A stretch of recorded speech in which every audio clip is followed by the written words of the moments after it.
Hello and welcome back to my channel. আশা করি সবাই ভালো আছো, সুস্থ আছো আর জাস্ট ফাটাফাটি আছো। তো আগের দিন আমি ক্লাস 10-এর সিরাজউদ্দৌলা নাটকটা শচীন্দ্রনাথ সেনগুপ্তের লেখা, এটা সম্পূর্ণ একটা পার্ট দিয়েছিলাম। তো প্রথমেই বলে রাখি, এটা একটা নাটক, অবভিয়াসলি তোমরা জানো। তো এই যে মাঝে মাঝে দেখছিলে যে এবারে চুপ করে গেল, তারপরে আমি পরপর নাম বলছিলাম সিরাজউদ্দৌলা, তারপরে নেক্সট যে তার সাথে যখন যার কথাবার্তা হচ্ছিল নামগুলো নিয়ে, আসলে নাটক যখন, তখন এটা কোনো গল্প হিসাবে লেখা নয়, এটা একটা স্টেজে হচ্ছে, স্টেজ হিসাবে দেওয়া। তাই এ বলছে, এ ঢুকলো, এ এখন চুপ করে দাঁড়িয়ে আছে, এ শুনছে, এরকমভাবে একটা স্টেজের বর্ণনা। যাদের নাটক ক্লাস 10, মানে অনেকে হয়তো ছোটোখাটো স্কুলের নাটক করেছো, কীরমভাবে হয় বা দেখেছো, যে এ ঢুকলো, ও বেরোলো, ও দাঁড়িয়ে আছে, গল্প করছে। তো এইভাবে যেমন আমরা গল্প পড়ি, নাটক কিন্তু ওরকম না। কে কখন কথা বলছে তার নামের এগেনস্টে লেখা থাকে, দাঁড়াচ্ছে, পর্দা উঠলো, অন্ধকার হলো, ঘর ফাঁকা হলো, ও চলে গেল, এ কাছে দাঁড়িয়ে গেল, সিরাজউদ্দৌলা সিংহাসনের সামনে গেলেন, গিয়ে ঘুরে দাঁড়ালেন, এই যে অংশগুলো নাটক এভাবে বর্ণনা করা হয়, কারণ এটা স্টেজে অ্যাক্ট হবে, ঠিক আছে? পরে যখন তোমরা বাংলা সাহিত্য পড়বে, তখন নাট্য সাহিত্যের ইতিহাসে এরা এগুলো আরও ডিপলি পড়বে। এটা গেল একটা কথা। সেকেন্ড কথা হচ্ছে যে এটা সিরাজউদ্দৌলা নাটকটা একটা ইতিহাসের প্রেক্ষাপটে একটা গল্প থেকে নেওয়া একটা নাটক। তো ইতিহাসের সেই প্রেক্ষাপটটা কি, এখানে সিরাজউদ্দৌলাকে সবাই কেন দোষারোপ করছে, মীর জাফর কে, কে ঘসেটি বেগম, লুফাতিন্নাসা কে, তো এই যে গল্পগুলো, এই ক্যারেক্টারগুলো কোথা থেকে এসছে। হঠাৎ করে আমি তোমাকে একটা গল্প বললে সম্পূর্ণ পরিচয় দেওয়া থাকে, কিন্তু নাটকটা, সিরাজউদ্দৌলা নাটকটা যে ইতিহাসের প্রেক্ষাপট থেকে এসছে, সেই প্রেক্ষাপটটা কি এটা একটু জানা দরকার। তো প্রথমে আমি প্রেক্ষাপটটা বলে দেবো, তারপরে কোয়েশ্চেন আনসার শুরু করছি, ঠিক আছে? প্রেক্ষাপটটা জানা কিন্তু খুব দরকার। নট অনলি কি কোয়েশ্চেন আনসার আসবে তার জন্যই সব কিছু দরকার হয় সব সময়, যে হঠাৎ করে একটা জিনিস পড়ছি, এর আগেরটা কি, আগের অংশটা কি, এটা না জানলে তুমি সেই সাহিত্যটা সম্বন্ধে, সেই টেক্সটটা সম্বন্ধে কখনোই ইন্টারেস্ট পাবে না। তোমাকে তো একটা গল্প বলা হচ্ছে, সেই গল্পের শুরুটা কি, তোমাকে মাঝখান থেকে গল্পের অংশটা আমি বললাম, এর শেষটাও বলা হলো না, এর শুরুটাও বলা হলো না, কোথা থেকে এসছে কিছুই জানো না। ইতিহাসে পড়েছো, কিন্তু এই নাটকটার যে প্রেক্ষাপট সেটা তোমাদের ওরমভাবে পড়া নেই। অতএব গল্প হিসাবে এটা একটু শুনে নাও, এটা কাজে লাগবে। নবাব আলীবর্দী খাঁর কোনো পুত্র সন্তান ছিল না, এটা গল্প হিসাবে জেনে রাখো। সেই জন্য তিনি তার কনিষ্ঠা কন্যা আমিনা বেগমের 23 বছরের ছেলে সিরাজউদ্দৌলাকে সিংহাসনের উত্তরাধিকারী হিসেবে মনোনীত করেন। এতে সিংহাসনের সম্ভাব্য অন্য দাবিদাররা সিরাজের প্রতি অসুখী হয়ে পড়ে। আলীবর্দীর বড় মেয়ে মেহেরুন্নিসা, যিনি ঘসেটি বেগম নামেই বেশি পরিচিত, তার বিয়ে হয় ঢাকার শাসনকর্তা নওয়াজিস মুহম্মদ খান তথা শাহমত জঙ্গের সঙ্গে। তাদের কোনো সন্তান ছিল না। তখন তারা সিরাজের ছোট ভাই ইকরাম উদ্দৌলাকে দত্তক নেন, কিন্তু কিছুদিন পরেই ইকরাম বসন্ত রোগে আক্রান্ত হয়ে মারা যান। বসন্ত মানে পক্স। সন্তান হারানোর দুঃখে মৃত্যু হয় শাহমত জঙ্গের। বিধবা ঘসেটি বেগম একাই মতিঝিল প্রাসাদে তার স্বামীর বিপুল সম্পত্তির অধিকারী হন। তাই সিরাজ সিংহাসন লাভ করলে ঘসেটি বেগমের ঈর্ষা হয়। তিনি আলীবর্দীর মেজ মেয়ের পুত্র পূর্ণিয়ার শাসনকর্তা শওকত জংকে সিংহাসনে বসানোর পরিকল্পনা করতে থাকেন। এদের ষড়যন্ত্রে যোগদান করেন ঢাকার দেওয়ান রাজবল্লভ। এদেরকে তোমরা নাটকে পেয়েছো, এবার পরিচয়গুলো বুঝতে পারছো, এবার নাটকটা বুঝতেও দেখে সুবিধা হবে, এই জন্যই বলা। আর ঘসেটি বেগমের প্রাসাদ মতিঝিল ছিলই যাবতীয় ষড়যন্ত্রের মূল কেন্দ্র। এই খবর পেয়ে সিরাজ বল প্রয়োগ করে ঘসেটি বেগমের যাবতীয় ধন সম্পত্তি বাজেয়াপ্ত করেন এবং নিজের মুর্শিদাবাদ রাজপ্রাসাদে নিয়ে এসে তাকে নজরবন্দি করে রাখেন। তাহলে দেখেছো, নাটকে আমরা শুনেছিলাম যে ঘসেটি বেগমকে এনে বন্দি করে রেখেছে, কেন কারণটা আমরা জানতাম না, তাহলে এবার কারণটা বুঝতে পারলে, এই জন্যই গল্পটা জানা দরকার। এরপর শওকত জংগের বিরুদ্ধে পূর্ণিয়ার উদ্দেশ্যে যুদ্ধযাত্রা করলেও ইতিমধ্যে ইংরেজ বণিকদের সঙ্গে সম্পর্কের চূড়ান্ত তিক্ততার কারণে তাকে মুর্শিদাবাদে ফিরে আসতে হয়। শওকত জংকে হত্যা করেন সিরাজের সেনাপতি মোহনলাল। সিরাজের সিংহাসন লাভের সময় থেকেই ইংরেজদের সঙ্গে তার তিক্ততা শুরু হয়। প্রথমত, সিরাজ যখন সিংহাসনে বসেন তখন চিরাচরিত প্রথা উপেক্ষা করে ইংরেজরা সিরাজকে কোনো নজরানা পাঠায়নি। কারণ রাজা যে হতো তাকে একটা এখন আমরা বলি না, এখন তো আমরা হোয়াটসঅ্যাপে সারি কংগ্রাচুলেশনস, তো তখন কি হতো, একটা নজরানা, বড় রকমের ধন সম্পদ, কোনো গিফট, ভালো ভালো তখন সোনা দানা, রকমারি খাবার, জামা কাপড় এইসব দিয়ে একটা ওই কংগ্রাচুলেশন মতো একটা গিফট হ্যাম্পার এখনকার ভাষায় পাঠানো হতো। তো সেটা সিরাজকে ইংরেজরা পাঠায়নি। এতে নবাব অত্যন্ত অপমানিত বোধ করেন। দ্বিতীয়ত, সিরাজের বিরুদ্ধে ঘসেটি বেগম ও শওকত জঙ্গের ষড়যন্ত্রের পিছনে ইংরেজদের সমর্থন আছে, এই খবর পেয়ে সিরাজ অত্যন্ত বিরক্ত হন যে ঘসেটি বেগমরা যে ষড়যন্ত্র করছিল তাতে ইংরেজরাও তাদের হেল্প করছিল। তৃতীয়ত, ঘসেটি বেগমের প্রিয় পাত্র ঢাকার দেওয়ান রাজবল্লভের বিরুদ্ধে তহবিল তছরূপের অভিযোগ উঠলে সিরাজ মুর্শিদাবাদে এসে তাকে সব হিসাব বুঝিয়ে দেওয়ার নির্দেশ দেন। তহবিল তছরূপ রাজার সম্পত্তি নিয়ে নয়ছয় করছিল, যে কোষাগারের ধন সম্পত্তি সেটা রাজবল্লভ নয়ছয় করছিল, এটা সিরাজ খবর পেয়েছিল। তাই সিরাজ তাকে কি বলেছিল, যে আপনি এসে মুর্শিদাবাদে আমার টাকা পয়সার হিসাব বুঝিয়ে দেবেন। রাজবল্লভের সহায়তায় ও বুদ্ধিতে তার পুত্র কৃষ্ণদাস প্রচুর ধনরত্ন সহ ঢাকা থেকে পালিয়ে কলকাতা এসে ইংরেজদের আশ্রয় গা ঢাকা দেন। কলকাতার ইংরেজ গভর্নর ড্রেকের কাছে তার আশ্রয় মেলে। তবে নবাব বারংবার নির্দেশ সত্ত্বেও ইংরেজরা কৃষ্ণদাসকে নবাবের হাতে তুলে দিতে অস্বীকার করে। বোঝা যাচ্ছে পুরো ষড়যন্ত্রটা এবার। চতুর্থত, দাক্ষিণাত্যে ইঙ্গ ফরাসি দ্বন্দ্ব শুরু হলে ইংরেজ আর ফরাসিদের মধ্যে, তারা অজুহাতে ফরাসি ও ইংরেজ উভয় পক্ষই বাংলায় দুর্গ নির্মাণ শুরু করে।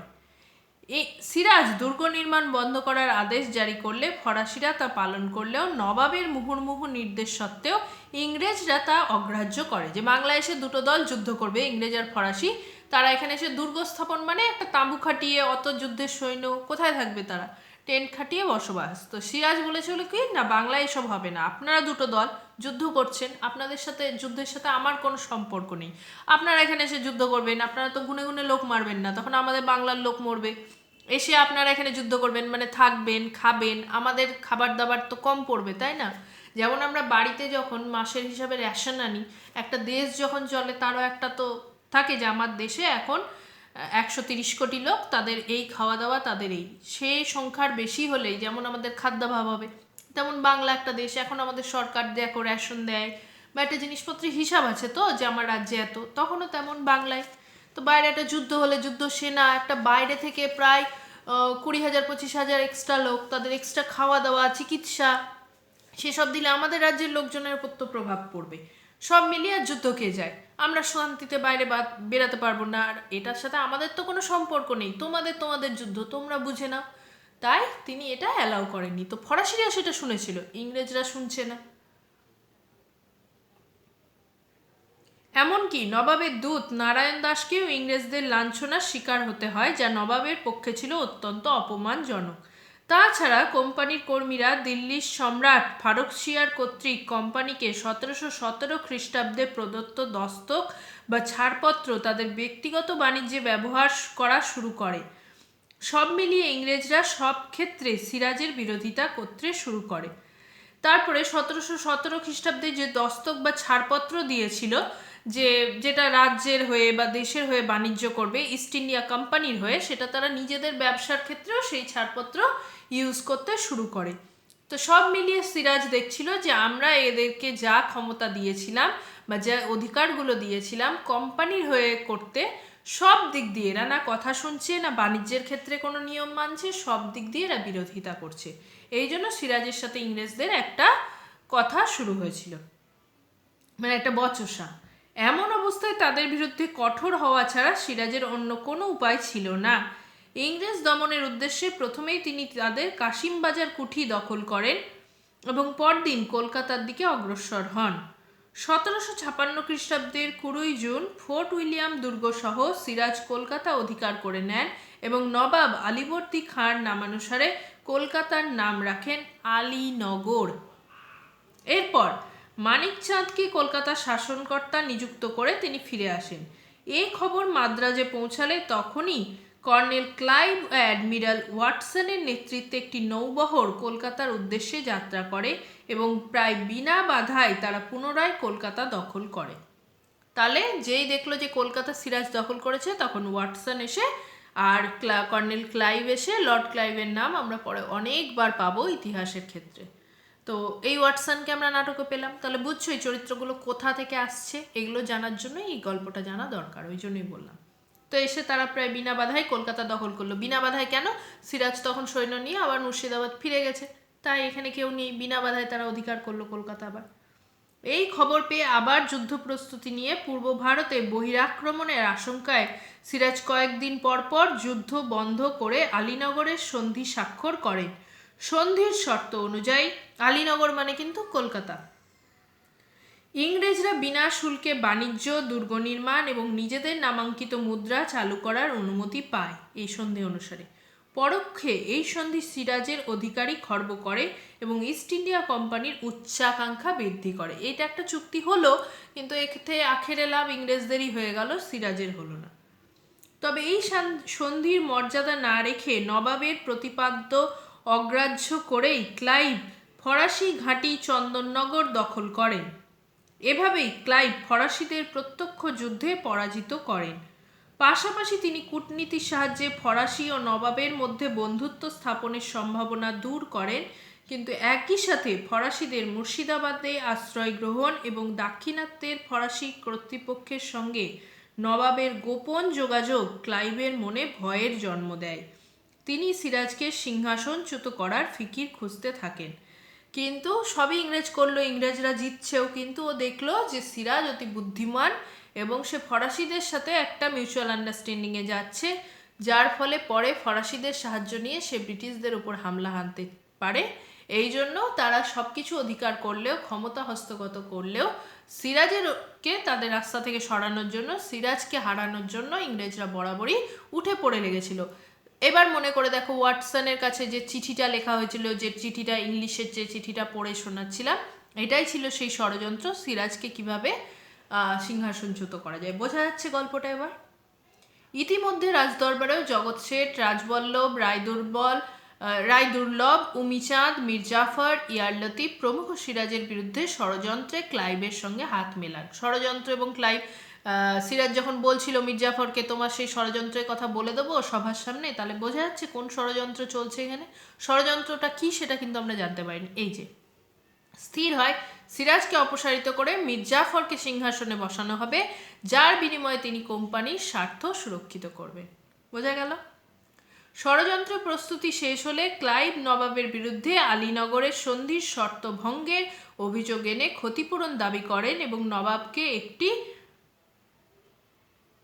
চরমপত্র পাঠান। তাহলে এখানে ওই যে যেখানে সিরাজউদ্দৌলা মির্জাফরকে বলছিল তোমার সেই গোপন অভিসন্ধির কথা সবার সামনে বলে দেবো, সেই গোপন অভিসন্ধি কি বোঝা গেল? যে সে ইংরেজদের সাথে একটা চুক্তি করছিল যাতে সিরাজউদ্দৌলাকে হারিয়ে সে নিজে রাজা হতে পারে এবং রাজা হয়ে ইস্ট ইন্ডিয়া কোম্পানির লোকজনকে ভারতবর্ষে যাতে তাদের স্বার্থ সিদ্ধি হয় সেই হিসাবে সুযোগ সুবিধা করে দেবে।